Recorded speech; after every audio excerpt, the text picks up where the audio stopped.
వాగర్థావివ సంపృక్తౌ వాగర్థ ప్రతిపత్తయే జగతః పితరౌ వందే పార్వతీ పరమేశ్వరౌ. ఆదిత్యాయ చ సోమాయ మంగళాయ బుధాయ చ గురుశుక్ర శనిభ్యశ్చ రాహవే కేతవే నమః. శృంగేరి జగద్గురు పీఠాధిపతులకి కంచి పీఠాధిపతులకి నమస్కారములు తెలియజేసుకుంటూ కార్యక్రమాన్ని ప్రారంభిద్దాం. ద్వాదశ రాశులకు సంబంధించి 1 జూలై నుంచి 15 జూలై వరకు వివిధ రాశుల్లో జన్మించినటువంటి వారికి ఏ విధంగా ఉండబోతుందో తెలుసుకునే ముందు గ్రహ సంచారం గురించి తెలుసుకుందాం. వృషభ రాశిలో శుక్రుడు, అలాగే మిథునంలో రవి గురువు, కర్కాటకంలో బుధుడు, సింహంలో కుజ కేతువు, అలాగే కుంభంలో రాహువు, శని మీనంలో 13 జూలై నుంచి శని వక్రీకరించే స్థితి పొంది ఉంటారు. అయితే ప్రధానంగా గమనించుకున్నట్లయితే చాలామంది ప్రేక్షకుల్లో ఉన్నటువంటి చాలా సందేహాలు, కొన్ని చెప్పినటువంటి విషయాల్లో కొన్ని మాకు ఫలితాలు సరిపోవట్లేవు అని అంటున్నారు. అంటే దీని అర్థము చాలామంది చూసుకునేటువంటిది సన్ జొడాయిక్ సైన్ ద్వారా చూసుకుంటున్నారు. అంటే ఈ ఉదాహరణకు చెప్తున్నాను, 23 జూలై నుంచి 22 ఆగస్టు మధ్యలో పుట్టినటువంటి వాళ్ళకి లియో సైన్ అని చెప్తారు. కాబట్టి సింహరాశి గురించి చెప్పేటప్పుడు 23 జూలై నుంచి 22 ఆగస్టు మధ్యలో పుట్టిన వాళ్ళు చూసుకుంటున్నారు. అది తప్పు.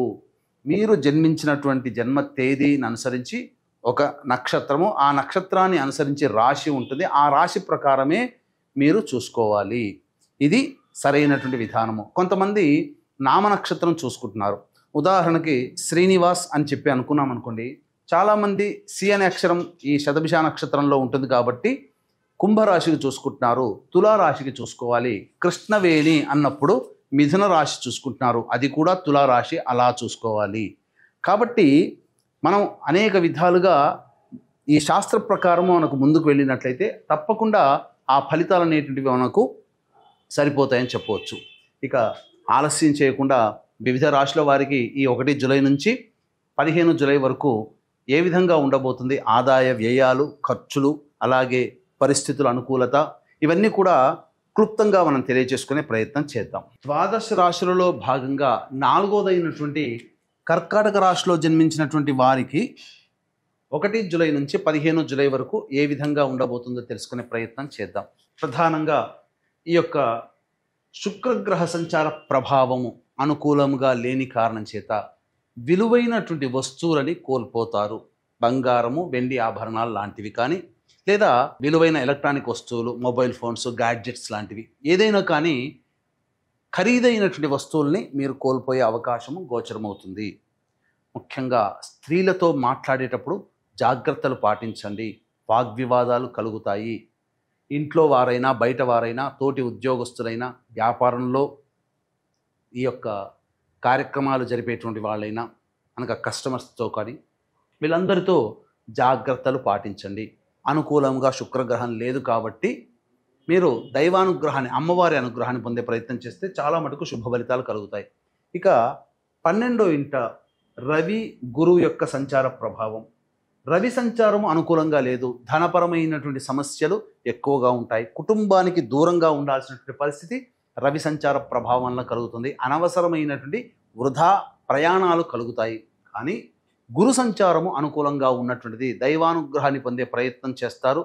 ఏది ఖర్చు అయినా అది సద్వ్యయమే అవుతుంది. ఇది చాలా చక్కగా చెప్పవచ్చు. అయితే ఇక్కడ ప్రధానంగా బుధగ్రహ సంచారమే అనుకూలంగా లేదు. అంటే ఇక్కడ ప్రధానంగా గమనించాల్సినటువంటిది ఏంటంటే, ఈ బుధగ్రహ సంచారము అనుకూలంగా లేని కారణం చేత బద్ధకం పెరుగుతుంది.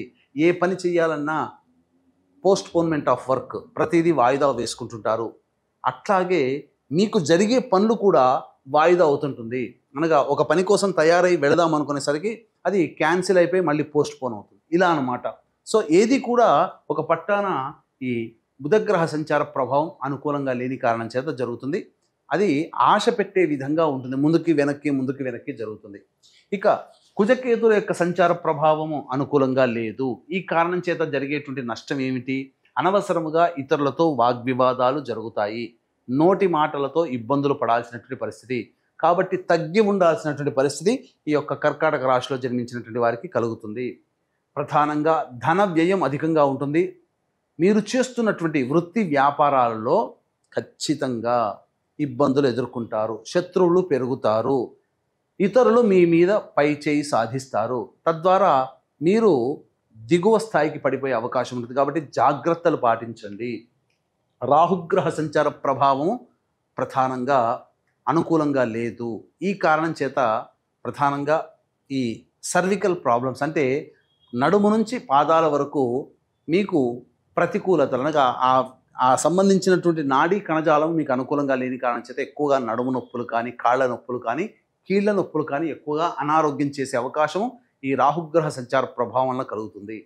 దీనికి తోడుగా శని మీకు కొంతకాలం వరకు 9వ తారీఖు వరకు కూడా అనుకూలంగా ఉన్న 13వ తారీఖు నుంచి అష్టమ శని వక్రీకరించినటువంటి కారణం చేత మళ్ళీ కర్కాటక రాశి వారికి అష్టమ శని ప్రభావం మళ్ళీ తోడవుతుంది.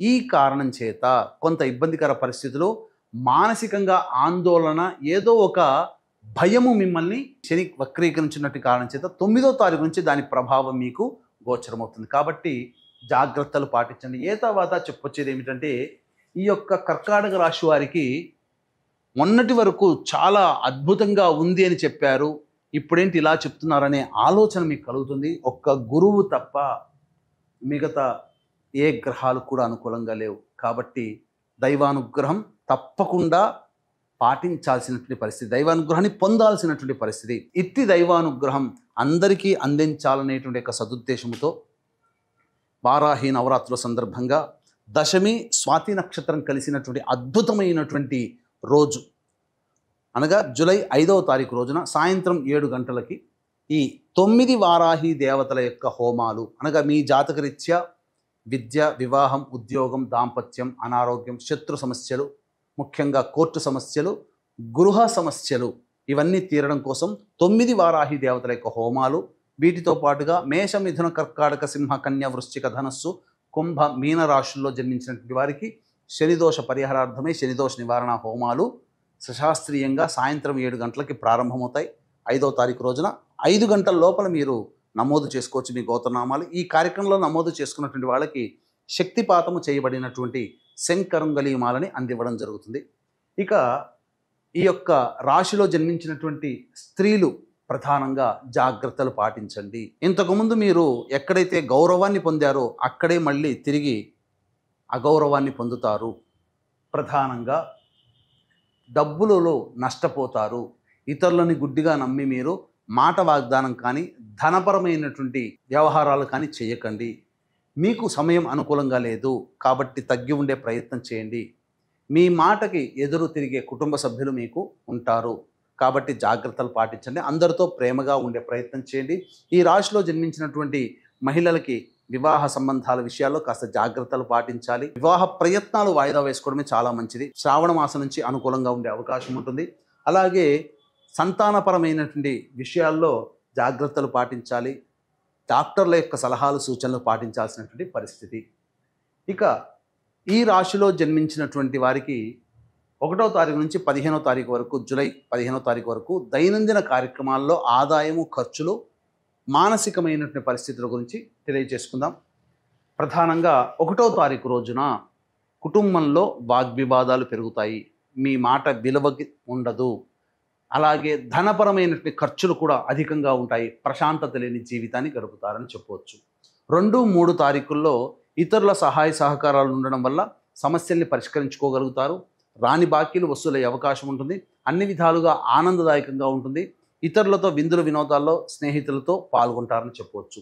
ఇక 4, 5, 6 తేదీలలో వాహనాన్ని నడిపేటప్పుడు జాగ్రత్తలు పాటించాలి. గృహ మరమ్మతులకి, వాహన మరమ్మతులకి ఖర్చులు అధికంగా అవుతుంది.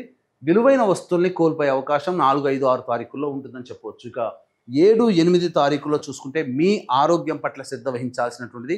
ప్రతిదీ కూడాను వాయిదా వేసుకోవాల్సినటువంటి పరిస్థితి. అలాగే ఏ పని చేయాలన్నా కూడా మీకు మానసికమైనటువంటి ప్రశాంతత ఉండదు. అలాగే ఒక జిగ్జాగ్ లాగా ఉంటుంది, వృధా కాలయాపన చేస్తారు. ఇక 9, 10, 11 తేదీల్లో కనుక చూసుకుంటే ఈ కర్కాటక రాశిలో జన్మించినటువంటి వారికి రాని బాకీలు వసూలవుతాయి, ధనపరమైనటువంటి సమస్యలు తీరుతాయి. 12, 13 తారీఖుల్లో కూడా భాగస్వాముల మధ్య ఉన్న ప్రపంచాలు తొలగిపోతాయి. ఖర్చుకు మించిన ఆదాయం లభించడం ద్వారా మీ సమస్యలన్నీ కూడాను పరిష్కరించుకుంటారని చెప్పవచ్చు. ఇక 14, 15 తేదీల్లో మాత్రం మానసికమైనటువంటి ప్రశాంతత ఉండదు. ఏదో ఒక ఆందోళనతో మీరు భయపడుతూ ఉంటుంటారు. భయము మిమ్మల్ని వెంటాడుతుంది ఈ 14-15 తేదీలో. కాబట్టి జాగ్రత్తలు పాటించండి.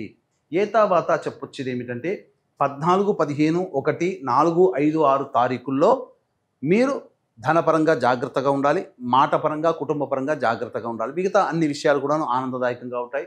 అయితే ఒక గురు తప్ప మిగతా అన్ని గ్రహాలు కూడా అనుకూలంగా లేని కారణం చేత మీ జాతకరీత్యా కర్కాటక రాశిలో జన్మించినటువంటి వారికి 1 నుంచి 15వ తారీఖు వరకు వచ్చే సమస్యల పరిష్కారం కోసం ప్రతిరోజు కూడా నవగ్రహాల చుట్టూ శివాయ నమః అంటూ 27 ప్రదక్షిణలు చేసి శివాలయ సందర్శనం చేసుకొని రండి. తప్పకుండా మీకు దైనందిన కార్యక్రమాల్లో వచ్చే సమస్య నుంచి కాస్త ఉపశమనం లభిస్తుంది. ఇప్పుడు చెప్పినటువంటి సమస్యల కంటే ఇంకా ఎక్కువగా సమస్యలతో సతమతం అవుతూ ఉంటుంటే దగ్గరలోని మంచి ఉపాసనాపరులైనటువంటి జ్యోతిష్యులను సంప్రదించి వారి సలహాలు సూచనలు పాటించినట్లయితే మరింత మెరుగైనటువంటి జీవితాన్ని పొందుతారని తెలియజేస్తూ సర్వం శ్రీ ఉమామహేశ్వర పరబ్రహ్మార్పణమస్తు.